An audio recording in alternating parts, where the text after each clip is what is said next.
అక్కడేటో మెరుస్తుంది ఏంటబ్బా? ఎవరు చూడలేదు కదా? బంగారంలా ఉంది. చూద్దాం. ఎవరు చూడలేదు. ఏంటిది? బంగారం బంగారం. రే ఇది నాదిరా. నేను చూసాను రా. తీసాను. నేను చూసాను కాబట్టి నాదిరా. నాకు దొరికింది. రే నేను చూసాను. గొడవ మీరే చెప్పండి. ఈ బంగారం ఉంగరం ఫస్ట్ నేను చూసాను, నాకే కదా దక్కుతుంది. లేదంకుల్, ఈ ఉంగరం ఫస్ట్ నాకు దొరికింది, నాదే కదా.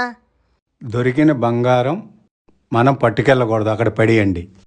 ఆ బంగారం మనం పట్టుకెళ్తే పాపం. అమ్మో, అరే పెట్టేద్దాం రా. నువ్వు తీసుకెళ్ళినా నేను తీసుకెళ్ళినా పాపం తీసుకెళ్ళినట్టు అవుద్ది. అంకుల్ చెప్పారు కాబట్టి సరిపోయింది, లేకపోతే పాపం తీసుకెళ్లే వాళ్ళం అవుతాం. అమ్మో పెట్టేద్దాం, లేదంటే మనకి పాపం తగలద్ది. తింగరో లేలు, నేను చెప్పిన మాటని బంగారం వదిలేసి వెళ్ళిపోయారు.